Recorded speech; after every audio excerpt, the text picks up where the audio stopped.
नमस्कार, मी स्नेहा. आपण पाहता NDTV मराठी. डॉक्टर तुमच्या घरी या विशेष कार्यक्रमामध्ये तुम्हा सगळ्यांचं मी स्वागत करते. आज आपण ओपन हार्ट सर्जरीशिवाय अत्याधुनिक हृदय उपचार या सगळ्यांविषयी जाणून घेणार आहोत आणि त्यासाठी आपल्या NDTV मराठीच्या स्टुडिओत आलेले आहेत इंटरव्हेन्शनल कार्डिओलॉजिस्ट आणि structural heart specialist doctor Ankur Phatarpekar. सरांचं स्वागत करूया. Doctor, welcome. Hi Sneha, thank you मला बोलवल्याबद्दल. डॉक्टरांशी आपण बोलणार आहोत, मात्र त्याआधी त्यांचा थोडक्यात परिचय मी करून देते. डॉक्टर अंकुर फातर्फेकर व्हॉल्व्ह्युलर उपचारांसाठी खरं तर देशभरात प्रसिद्ध आहेत. TAVI म्हणजे स्टॅवी, तसंच क्लिष्ट अँजिओप्लास्टी, रोटाब्लेशन आणि स्ट्रक्चरल हार्ट इंटरव्हेन्शन्स, तसंच इमेजिंग मार्गदर्शित हृदय उपचार अशा प्रगत अत्याधुनिक उपचारांमध्ये ते प्रवीण आहेत. त्यांचं विशेष प्रावीण्य आहे. तसंच तंत्रज्ञानाचे उत्साही अभ्यासक असलेले डॉक्टर अंकुर हे आपल्या उपचार पद्धतींमध्ये सुद्धा नेहमीच आधुनिक तंत्रज्ञानाचा अवलंब करतात. रुग्णांना सर्वोत्तम उपचार मिळावेत आणि त्यांना त्यांच्या रोगांपासून, हृदयविकारांपासून मुक्तता मिळावी यासाठी ते प्रामाणिकपणे प्रयत्न करतात आणि देशातील निष्णात ट्रान्सकॅथेटर एरोट्रिक व्हॉल्व्ह रिप्लेसमेंट तज्ज्ञांपैकी डॉक्टर अंकुर हे एक आहेत. तर HVS म्हणजेच heart and vascular super speciality group of हॉस्पिटलच्या माध्यमातून ते आपली वैद्यकीय सेवा सर्वसामान्यांना पुरवतात. चला तर मग आता चर्चेला सुरुवात करूया. डॉक्टर, मला एक सांगा, हल्ली ना हृदयविकाराचं प्रमाण ज्याला बघावं तेव्हा ऐकावं तिथे हार्ट अटॅक आला आणि अचानक गेला, चांगला होता, हे असं खूप वाढताना दिसतं. आणि मुळात एज गॅप जो म्हणताय ना, एज गॅप कमी कमी होत गेलेला आहे. जे आधी आपण म्हणजे मी असं ऐकायचं की अरे वयोवृद्ध होते, त्यांना हार्ट अटॅकने त्यांचं निधन झालं, पण हल्ली हे खूप एज गॅप खूप कमी झाला आहे का? याचं कारण काय असावं? स्नेहा, थँक्यू मला बोलवल्याबद्दल इथे. आणि मी तुम्हाला थोडे कन्सेप्ट्स पण समजवणार का, म्हणजे खूप कळणं खूप आवश्यक आहे आपल्याला की अचानक का कोणाला त्रास होतो. म्हणजे माणूस 5 मिनिटं आधी ठीक असतो आणि अचानक त्याला हार्ट अटॅक येऊन त्याची मृत्यू होते. आता आमच्या सायन्समध्ये 2 ब्लॉकेजेस आम्ही म्हणतो. ब्लॉकेजेस म्हणजे काय, धमनी किंवा आर्टरीजमध्ये कोलेस्ट्रॉल हे हळूहळू करून अडचण आणते आपल्या रक्ताच्या प्रवाहाला. तर 2 प्रकारचे ब्लॉकेजेस असतात. एक असतं मोस्ट स्टेनॉटिक ब्लॉक, म्हणजे काय की अडचण खूप तीव्र आहे, म्हणजे 80-90%. आणि दुसरा आहे वल्नरेबल. वल्नरेबल म्हणजे ॲट रिस्क म्हणजे गरज नाही आहे की ही ब्लॉक तुमची 80-90%, ही 20-30% ब्लॉक असेल, पण पूर्ण कोलेस्ट्रॉलनी भरलेली. आणि एक दिवशी काय होतं की पेशंट स्मोकिंग करतो किंवा कुठल्याही स्ट्रेसफुल ॲक्टिव्हिटीमुळे ही जी 20-30%ची ब्लॉक आहे, ही कोलेस्ट्रॉल फुटते आणि रक्तवाहिनीच्या आतमध्ये कोलेस्ट्रॉल आहे आणि त्यामुळे रक्ताचा क्लॉट किंवा थ्रॉम्बस निर्माण होतो. ह्यामुळे ही 20-30% ब्लॉक काही सेकंदामध्ये 100% होऊन जाते. अच्छा. तर 5 मिनिटं आधी हा 20% ब्लॉक बरोबर नॉर्मल, आणि 5 मिनिटानंतर ही 100% होऊन complete wall of the artery होते आणि त्यामुळे रक्ताचा जो प्रवाह आहे तो बंद होऊन जातो आणि छाती दुखून हार्ट अटॅक माणसाला येऊ शकतो. आता दुसरा प्रश्न तुमचा हा होता की हार्ट डिसीज का आपण यंगर एजमध्ये बघतो, राईट? आणि खूप इम्पॉर्टंट प्रश्न आहे हा. का, म्हणजे आपली जी जीवनशैली आहे, आपली जी लाईफस्टाईल आहे ती खूप खराब होत चालली आहे.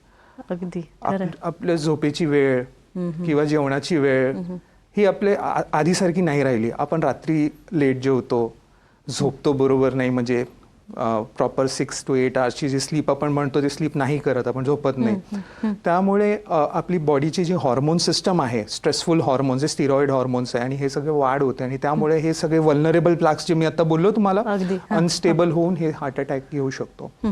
सेकंडली, आपण डायबिटिक कॅपिटल ऑफ वर्ल्डची, म्हणजे डायबिटीसचं प्रमाण हे प्रमाण खूप वाढलंय, खूप जास्त. आणि हे पदार्थ जे आपण घेतो सगळे हाय शुगर, हाय कॅलरीज, हाय कार्बोहायड्रेट कंटेंट असल्यामुळे शुगर लेवल्स आपल्या बॉडीमध्ये वाढून आपल्याला डायबिटीस आणि सगळं झाल्यानंतर आपल्याला हार्ट अटॅक येण्याची शक्यता आपली वाढून जाते. त्यामुळे हार्ट अटॅक्स यंगर एज ग्रुपमध्ये आपण बघतो. डॉक्टर अंकुर, माझा एक अनुभव सांगते. माझा खूप एक जवळचा मित्र, स्वानंद नाव होतं त्याचं, अगदी फिट आणि दिसायला अत्यंत सुंदर देखणा, पण अचानक त्याच्या मनात काय आलं माहीत नाही, तो जिमला गेला आणि मला थोडंसं मेंटेन व्हायला हवं, थोडंसं फिजिकल फिटनेस पाहिजे म्हणून मी कार्डिओ सुरू करतो असं करून त्याने जिमिंग स्टार्ट केलं. पण अचानक आम्हाला एक दिवस कळलं की अरे स्वानंदला जिमिंग करतानाच अटॅक आला.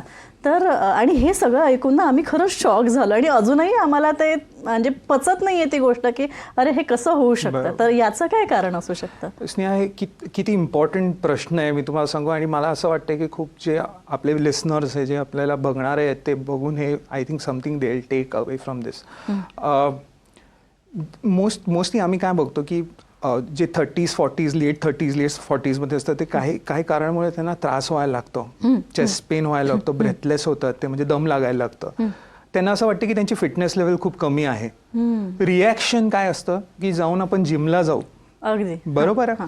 पण तुम्ही विचार करा, सपोज आत तुम्हाला टाईट ब्लॉक आहे आणि त्याच्यावर तुम्ही हृदयाला स्ट्रेस देता आणि हेवी एक्सरसाइज करता, तर मग काय होणार? तर एक्झॅक्टली हे रिॲक्शनमुळे ते जिमला जातात. जिमिंग करताना तुम्ही मोस्ट ऑफ द टाइम्स हेच ऐकलं असेल ना, जिम करताना ट्रेडमिल करतानाच फक्त का heart is maximum stressed out while doing the treadmill. आणि त्यावेळेस हार्ट अटॅक आणि ट्रेडमिलवर हार्ट अटॅक येऊन हे म्हणजे मृत्यू होणं हे खूप कॉमन आपण ऐकतो. सो मी काय रेकमेंड करतो की जिम्सला पण हे फॉलो केलं पाहिजे की एक वय झाल्यानंतर, सपोज 35 किंवा 40 वय झाल्यानंतर आपण सगळ्यांची कार्डियक फिटनेस घेऊन मग त्यांना जिमिंग किंवा ह्या फिजिकल ॲक्टिव्हिटीज करणं, हे आपण that we should keep as a protocol. हे प्रोटोकॉल राहिलं पाहिजे. अच्छा, आम्हाला एक सांगा डॉक्टर की आता वयोमानात परत वय शरीराची शक्ती कमी होत जाते आणि बाकी सगळ्या त्या गोष्टी येतातच. मात्र जसजसं वय वाढतं तसतसं हार्टशी संबंधित कोणते विकार बळावू शकतात, आणि जर हे विकार असे बळावत असतील तर आपण ते टाळू शकतो का किंवा थांबवू शकतो का? परफेक्ट. सो 2 प्रश्न विचारले तुम्हाला. येस. पहिला प्रश्न मला विचारले की हृदयामध्ये काय प्रॉब्लेम काय असणे. या सगळ्यांना माहिती आहे की फक्त हार्ट अटॅक. हृदयामध्ये तुमची हृदय म्हणजे तुमच्या ह्या रूम सारखी आहे. हृदयामध्ये रक्तवाहिनी वेगळे, वायरिंग सिस्टम वेगळी, भिंत वेगळे, दरवाजे वेगळे. दरवाजे म्हणजे तुमचे वॉल्स. हे जे आता आपण हार्ट बघतोय, ह्या जे वॉल्स आहे, वॉलचं काम काय? आपण जरा हे लिफ्ट करून दाखवूया. येस. सो वॉलचं काम काय? एकाच दिशेने ब्लड म्हणजे आपल्या लेफ्ट साईडच्या वरच्या चेंबरला आली की वॉल उघडून खाली गेली पाहिजे, आणि इकडनं ही वॉल जी उघडते मग बंद होते, आणि त्यामुळे ब्लड फक्त युनिडिरेक्शनल फ्लो म्हणजे एकाच दिशेने ब्लड फ्लो होतं. वॉलचा प्रॉब्लेम हा वेगळा. अच्छा. ओके. रक्तवाहिनी जी धमनी म्हणजे जो बोललो तुम्हाला, आर्टरीज, त्याच्यामध्ये ब्लॉकेज येणं, म्हणजे हार्टला पण रक्त पाहिजे, बरोबर. हार्ट तर पंप आहे, हार्ट पंप करत राहतो. हार्टला सप्लाय करणारे धमण्या आहेत त्यांना आपण आर्टरीज, कोरोनरी आर्टरीज म्हणतो. तिथे ब्लॉकेज आले की तो हार्ट अटॅक. वॉलचा प्रॉब्लेम वेगळा, वायरिंग सिस्टमचा प्रॉब्लेम वेगळा. सो प्रत्येक सिस्टम हार्टमध्ये वर खाली होऊ शकतो आपलं. तर इम्पॉर्टंट ही गोष्ट आहे. दुसरे प्रिव्हेंट करू शकतो का? मी आतापर्यंत तुम्हाला सगळं बॅड न्यूज सांगत होतो. आता गुड न्यूज आहे. Good news is heart disease is preventable, म्हणजे तुम्ही टाळू शकता. आता आपल्याकडे जशी मॉडर्न टेक्नॉलॉजी वाढली आहे तशी डायग्नॉस्टिक्स पण वाढले आहेत. तुम्ही 10-20% ब्लॉक आज CT स्कॅन करून तुम्ही पकडू शकता, आणि तुम्ही डायग्नोज केल्यानंतर अशा तुमच्याकडे मेडिसिन्स आहे, वॅक्सिन सारखी इंजेक्टेबल आली आहे, जे तुम्ही कोलेस्ट्रॉल कमी करायला देऊ शकता. म्हणजे 6 महिन्यांनी एकदा. It's just like a vaccine. तुम्ही देऊन गोळीची गरज नाही आहे तुम्हाला. तुम्ही हा हार्ट जे ब्लॉकेजेस आहे 10-20% ब्लॉकेज हे वाढू नये म्हणून तुम्ही औषधं देऊ शकता. सो CT स्कॅन करून तुम्ही हे 10-20% पिकअप केलं की तुम्हाला डॉक्टरांकडे मग पुढे एकदम तीव्र ब्लॉक घेऊन येण्याची गरज नाही आहे. माझ्याकडे, मी थोडक्यात तुम्हाला सांगतो, माझ्याकडे मोस्टली पेशंट येतात आणि म्हणतात डॉक्टर मी तर पहिल्यांदा हॉस्पिटलमध्ये ॲडमिट झालोय, याच्या आधी कधी मला ॲडमिशनची गरज नाही पडली, डॉक्टरांची पण गरज नाही पडली. म्हणलं मला काही कौतुक नाहीये, तुम्ही अगोदर आला असता माझ्याकडे तर हे 90% ब्लॉक घेऊन नाही 10% ब्लॉक घेऊन आला असता. रेग्युलर हेल्थ चेकअपमध्ये जर कळलं असतं आपल्याला की तुम्हाला 10-20% ब्लॉक येतं, औषधं देऊन आपण हार्ट डिसीज टाळू शकलो असतो. राईट. सो आपलं हेल्थ चेकअप्स, डायग्नोस्टिक्स याची गरज आहे. इयरली हेल्थ चेकअप आणि स्क्रीनिंग प्रोटोकॉल्सची खूप गरज आहे आपल्याला. अच्छा डॉक्टर, तुम्ही अनेक कॉम्प्लेक्स अँजिओप्लास्टीजसुद्धा केलेल्या आहेत. तर हे कॉम्प्लेक्स अँजिओप्लास्टीज आणि कॉमन दुसऱ्या साधी अँजिओप्लास्टी याच्यामध्ये फरक काय, आणि इमेजिंग तंत्राचा वापर आपण हार्टशी रिलेटेड कोणत्याही डिसीजचा किंवा हृदयविकारासाठी कसा आपण त्याचा वापर करू शकतो? स्नेहा, त्याच्या आधी एक अजून थोडं काहीतरी ॲड करतो. ओके. हार्ट अटॅक जेव्हाही पेशंटला येतो तो सगळ्यात बेस्ट फॉर्म ऑफ ट्रीटमेंट म्हणजे एमर्जन्सी अँजिओप्लास्टी. ओके, हार्ट तुम्ही सेकंड ओपिनियनसाठी वेट करू नका तेव्हा, बिकॉज टाइम इज मसल. आपण गोल्डन आरच्या कन्सेप्टमध्ये चालतो बघा. दोन प्रेझेंटेशन्स आहे हार्ट डिसीजचं. एक आहे मी बसलोय आणि छातीत मला दुखायला लागली, एक्यूट हार्ट अटॅक म्हणजे हार्ट अटॅक आले. दुसरं मी चालत्या वेळेस मला 15 मिनिट चालल्यानंतर छातीत दुखायला लागते, ह्याच्याकडे वेळ आहे. हा सेकंड थर्ड 10th ओपिनियन घेऊ शकतो. ज्याला छातीत इमिजिएटली दुखायला लागले, मॅसिव्ह हार्ट अटॅक आली आहे, हार्ट पंपिंग बसली आहे, त्याच्याकडे वेळ नाहीये, लगेच गेला पाहिजे. आणि लगेच जाऊन तिकडे जर डॉक्टरांनी सांगितलं हा हार्ट अटॅक आहे, एमर्जन्सी अँजिओप्लास्टी करून तुम्ही जीव वाचवू शकता. ह्या गोष्टीला आम्ही पामी म्हणतो, primary angioplasty myocardial infarction. Myocardial infarction म्हणजे हार्ट अटॅक आमच्या भाषेत. प्रायमरी अँजिओप्लास्टी म्हणजे बिना रक्तपातळीची काहीतरी इंजेक्शन देता तुम्ही अँजिओप्लास्टी करता, म्हणजे ब्लॉकेज काढता तुम्ही. तर हे सगळ्यात इम्पॉर्टंट. आता अँजिओप्लास्टी काय, ह्या ब्लॉकेजेसला काढण्याची क्रिया ते सूक्ष्म तरीकेने आपण करतो, म्हणजे बिना ओपन सर्जरीची. ह्या गोष्टीला आपण अँजिओप्लास्टी म्हणतो. लॅटिनमध्ये अँजिओ म्हणजे रक्तवाहिनी, प्लास्टी म्हणजे प्लास्टॉस किंवा बनवणं. ओके, रक्तवाहिन्यांना तुम्ही बरोबर बनवता. आता अँजिओप्लास्टी आतापर्यंत कसं होतं की आपण आयबॉलिंगवर चालायचो. आयबॉलिंग म्हणजे आपल्याला सपोज रक्तवाहिनीची साईज आपल्याला वाटली, एका डॉक्टरना वाटेल की 2.5 mm ची आर्टरी आहे, दुसऱ्या वाटेल की 2.75 mm किंवा 3 mm ची आर्टरी आहे. तर हे अंदाजेवर चालायचं. आता आपल्याकडे ही जी OCT किंवा आयवस नावाची आपल्याकडे हे जे यंत्र आहेत, ह्याच्यानी आपण आयवस प्रोब किंवा OCT प्रोब रक्तवाहिनीच्या आतमध्ये, हे पण सूक्ष्म तरीकेने आतमध्ये घालून आपण आर्टरीची साईज एआयच्या द्वारे आपल्याला, एआय पूर्ण सांगतो आपल्याला, पूर्ण एआय सांगतो की लेंथ ऑफ स्टेंट एवढी घ्या, साईज ऑफ दी आर्टरी एवढी आहे, इकडे वर म्हणजे 3 mm ची आहे, खालची 2.5 mm ची आहे. आपले कुठल्याही वृक्षामध्ये किंवा झाडामध्ये फांद्या असतात तर टेपरिंग असतो, राईट. सिमिलरली आर्टरीज पण तशी असतात. तुमची आर्टरी वर 3 mm ची 2.5 mm ची असेल, तर तुम्ही ह्या OCT गायडेड करता तुम्ही, तर एआय तुम्हाला एक्झॅक्टली सांगतो की किती MM ची स्टेंट बरोबर घातलंय की नाही. So this is like making a good procedure better. Angioplasty ही चांगली लाईफ सेव्हिंग प्रोसिजर आहे. तर त्याला अजून जास्त कसं तुम्ही चांगलं करू शकता, तर तुम्ही ह्या गोष्टींचा वापर करून तुम्ही करू शकता या गोष्टी. अच्छा, मला एक सांगा डॉक्टर, बऱ्याचदा ज्यांना हार्ट अटॅक, जे हार्ट पेशंट आहेत किंवा ज्यांची हृदयाची स्थिती तितकीशी चांगली नाही आहे, त्यांना आयदर अँजिओप्लास्टी किंवा बायपास असं काही सांगितलं जातं. तर सेफ काय आहे आणि सगळ्यात महत्त्वाचं इफेक्टिव्ह काय, अँजिओप्लास्टी की बायपास? बघा, तुम्हाला सिंगल ब्लॉकेज असेल सपोज, एकच फोकल ब्लॉक आहे, तर तुम्हाला ओपन हार्ट सर्जरी करायची गरज नाही. तुम्ही एक स्टेंट टाकू शकता. 1 किंवा 2 ब्लॉकेजेस स्ट्रेट फॉरवर्ड असेल, कॅल्शियम नसेल, कॅल्सिफिक ब्लॉकेजेस पण होतात, म्हणजे क्लॉट येऊ शकतो किंवा कोलेस्ट्रॉलची ब्लॉक किंवा कॅल्शियम पण जमा होऊ शकतो तुमच्या आर्टरीजवर. सो कॅल्सिफिक ब्लॉक्स नाही आहे, स्ट्रेट फॉरवर्ड आहे, तर तुम्ही स्टेंट्स करू शकता. पण सपोज तुम्ही डायबिटिक आहात, सगळ्या रक्तवाहिन्यांमध्ये तुमचे ब्लॉकेजेस आहेत, तर कुठे कुठे स्टेंट टाकणार तुम्ही? तेव्हा तुम्हाला बायपास हा सर्जरी लागतोच. बायपास असं नाही की सगळ्या गोष्टी, माझ्याकडे पेशंट सगळे आले की सगळ्यांना मी अँजिओप्लास्टी करतो. अशी सबसेट्स ऑफ पेशंट्स आहेत ज्यांना खूप सारा ब्लॉकेजेस आहे, खूप डायबिटिक सबसेटमध्ये bypass does slightly better than angioplasty. म्हणजे बायपास आणि अँजिओप्लास्टी एकाच पेशंटमध्ये तुम्ही दाखवलं, सेम अँजिओग्राफी रिपोर्ट, पण डायबिटिक पेशंट आहे आज बोललात आणि तिन्हीनच ब्लॉकेज आहेत. एखाद पेशंटमध्ये डायबिटीस नसेल, तुम्ही 3 स्टंट घालू शकता, पेशंट प्रिफरन्स असेल तर तुम्ही सांगणार बायपास करून घ्या.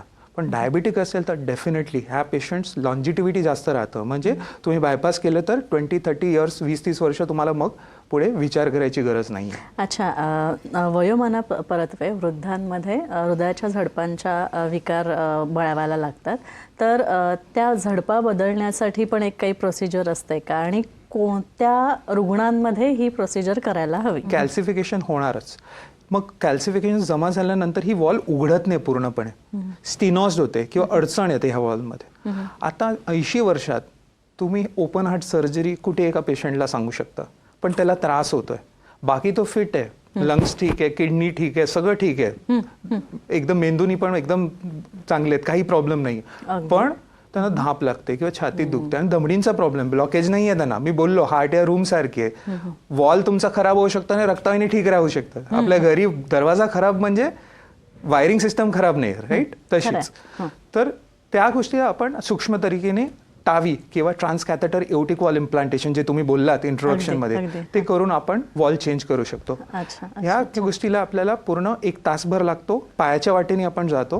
पायाच्या वाटेने ही जी वॉल आहे क्रिम्प्ड असते. क्रिम्प्ड म्हणजे दाबलेली असते एका बलूनवर. जसं आपण वॉल क्रॉस करतो तेव्हा बलून उघडल्यानंतर ही वॉल उघडते आणि जुनी वॉल जी असते आपली मध्ये तिसऱ्या दिवशी घरी पेशंट जातो. No cut on the chest आणि रिकव्हरी फास्टर असते. यात आणखी कुठली ॲडव्हान्समेंट आलेली आहे सर्जरीजमध्ये? हां, तर मिनिमली इन्व्हेसिव्ह प्रोसिजर्समध्ये सपोज मेन जी एओटिक वॉल नाही, बाजूची वॉल म्हणजे मायट्रल वॉल, म्हणजे वरच्या आणि खालच्या लेफ्ट साईडच्या चेंबरमध्ये मायट्रल वॉल लीक झाली, तर आता लिकेजसाठी पण आपल्याकडे काही नव्हतं आतापर्यंत. आता टीर म्हणून थेरपी आहे, ट्रान्स कॅथेटर H2H रिपेअर. टीरमध्ये आपण वॉलकडे जाऊन ही लिकी वॉल्सला क्लिप करतो. अच्छा, वॉलला क्लिप लावतो म्हणजे वॉल आतमध्ये जाऊ नये का, म्हणजे आत गेली की वॉल लीक होणार, तर तिकडे जाऊन दोन्ही वॉलला क्लिप लावतो. अच्छा, म्हणजे डॉक्टर हे ऐकायला खूप सोपं वाटतंय, क्लिप लावतो म्हणजे it's like stippling a paper. तर मग मला जरा आणखी याच्याविषयी जाणून घ्यायचं आहे. हां, तर ही पण एक मिनिमली इन्व्हेसिव्ह प्रोसिजर, सूक्ष्म पद्धतीने करणारी प्रोसिजर आहे.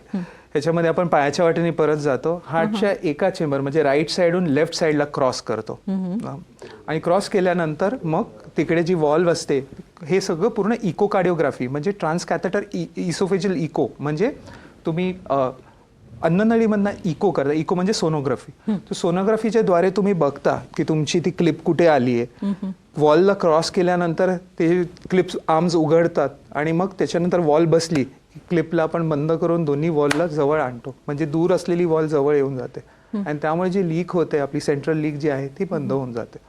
अच्छा, मला एक सांगा, आता अलीकडच्या काळात जी आपली बदललेली लाईफस्टाईल आहे आणि त्याच्यामुळे मागे लागलेले लाईफस्टाईल डिसीजेस आहेत आणि विशेषतः हार्ट अटॅकच्या बाबतीत किंवा हार्टबद्दल बोलायचं आहे मला, तर हे जे हार्ट डिसीज वाढलेले आहेत, तर यात एक विशेष स्पेशलायझेशन किंवा एक वेगळी विंग आपण मेडिकली तयार करणं हे किती महत्त्वाचं वाटतं तुम्हाला? हार्ट टीम अप्रोच म्हणताय तुम्ही. yes. हार्ट टीम अप्रोच खूप महत्त्वाचं आहे का, म्हणजे आता बघा मी इथे आहे तुमच्या बरोबर इंटरव्ह्यू देतोय, पण सपोज आता माझ्या हॉस्पिटलमध्ये कोणी पेशंट आला तर माझी टीम सेकंड इन लाईन तयार असली पाहिजे एक. अगदी. दुसरी गोष्ट हे की पेशंट आला, मी बोललो तुम्हाला एक्यूट हार्ट अटॅकमध्ये वेळ नाही आहे पेशंटकडे. खरं.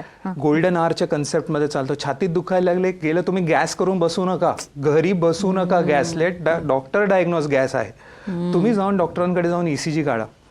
बरोबर आहे. ECG काढल्यानंतर मग काय झालं का कळलं आपल्याला की हार्ट अटॅक आहे, तुम्ही हार्ट कॅथलॅब असलेलं हॉस्पिटल किंवा एमर्जन्सी अँजिओप्लास्टी म्हणजे रात्रीच्या 2 वाजता पण एमर्जन्सी अँजिओप्लास्टी झाली पाहिजे अशा हॉस्पिटलमध्ये पाठवा. तिकडे गेल्यानंतर पूर्ण सिस्टम आहे. आमच्या हॉस्पिटलमध्ये HVS सिम्बायोसिस दादरमध्ये आमची सिस्टम अशी आहे की जस्ट टॅग झाली की बाबा हार्ट अटॅकचा पेशंट येतोय, तर सगळे तर रात्री बसले नाहीत, टेक्निशियन, एनेस्थेटिस्ट, बरोबर आहे, तर इमिजिएटली विदिन 15 मिनिट्स 15 मिनिटात सगळे आम्ही येतो तिकडे आणि पेशंटला न विचारता किंवा ऑब्व्हियसली कन्सेंट घेता, न विचारता म्हणजे डेपॉझिट आणि हे न विचारता आम्ही पेशंटला इमिजिएटली इमिजिएटली का, म्हणजे आम्ही वेट नाही करू शकत. टाइम इज मसल, म्हणजे जेवढं वेळ घालवता तुम्ही तेवढं तुमची हार्टची मसल किंवा मास खराब होऊन जाते आणि मग हार्ट नवीन चमडी उगू शकतं तुमच्या याच्यामध्ये, पण नवीन हार्ट येऊ नाही शकत. एकदा हार्ट डॅमेज झाली तर हार्ट इज डॅमेज परमनंटली. तर हार्ट टीम ह्या याच्यामध्ये काम करतो की तुमचा जो माणूस तुमचा व्हीलचेअरमधनं पेशंटला वर घेऊन जातो, नर्सपासनं टेक्निशियन, एनेस्थेटिस्ट आणि कार्डिओलॉजिस्ट, बघा एक माणसाचं काम नाही आहे, हा पूर्ण टीम लागतो. F1 मध्ये तुम्ही जेव्हा गाडी घेऊन येता आतमध्ये व्हील कसा चेंज करतात ते रेसिंग कार्सच्या, तशी तुमची टीम आहे. एकमेकांशी तुम्हाला बोलावं लागत नाही, एक सिंक्रोनाइज वे मध्ये तुम्ही करता, एक ऑर्केस्ट्राच्या सिम्फनी सारखं तो काम होतो, तेव्हाच ती प्रोसिजर सक्सेसफुल होते.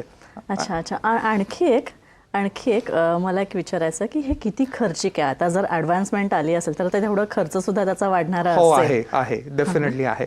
पण कसं आहे की जे OCT किंवा आयवस आपण वापरतो 60,000 ते लाख रुपयाचा खर्च आहे, इन्शुरन्स कवर्ड आहे, पण तुम्ही ते 60,000 ते लाख रुपये एक्स्ट्रा जर घातले तुम्ही, तेवढंच तुमचं प्रोसिजर, मी बोल ना गुड प्रोसिजर बेटर, तेवढंच तुमचं प्रोसिजर अजून जास्त चांगलं होतं आणि स्टेंटची लॉन्जिटी जरा राहिली, तुम्हाला सेकंड प्रोसिजर तुमच्या लाईफ टाईममध्ये नाही मिळणार. मग I think that is also very important ह्या पद्धतीने, म्हणजे फक्त खर्च नाही पण पेशंटची वेदना जी आहे ती पण कमी होते.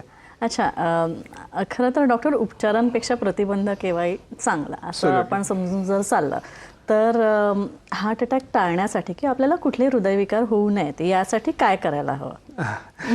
खूप खूप खूप इम्पॉर्टंट प्रश्न. मला तर वाटतं पहिलं तर सांगावं सगळ्यांना की फोन साईडमध्ये ठेवा.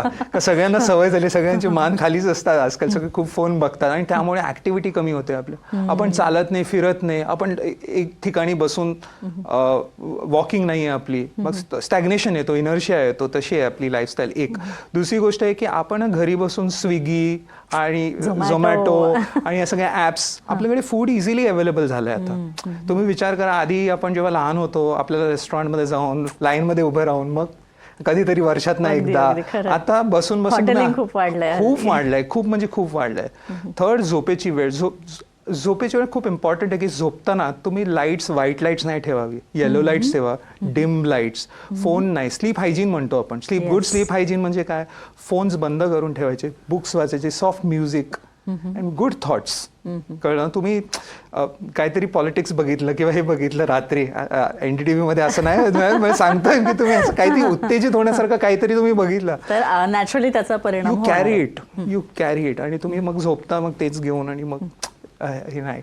दुसरं थर्ड आहे की third and fourth, sorry to cut you short, blood pressure, diabetes, cholesterol, ह्या सगळ्या गोष्टी काळजी तुम्ही चेक करा, ट्रीट करा. डॉक्टरांनी तुम्हाला ज्या काही टिप्स दिलेल्या आहेत त्या नक्कीच फॉलो करा. आणि जर तुम्हाला सुद्धा किंवा तुमच्या नातेवाईकांपैकी कोणालाही हृदयविकार असतील किंवा हृदयाशी संबंधित काही अडचणी असतील तर तुम्ही डॉक्टर अंकुर यांचं मार्गदर्शन नक्कीच घेऊ शकता. आणि त्यासाठी तुम्हाला स्क्रीनवर जे क्रमांक दिसत आहेत ते तुम्ही नोंद करून घ्या आणि डॉक्टरांशी संपर्क करा. नक्कीच ते तुम्हाला योग्य ते मार्गदर्शन करतील.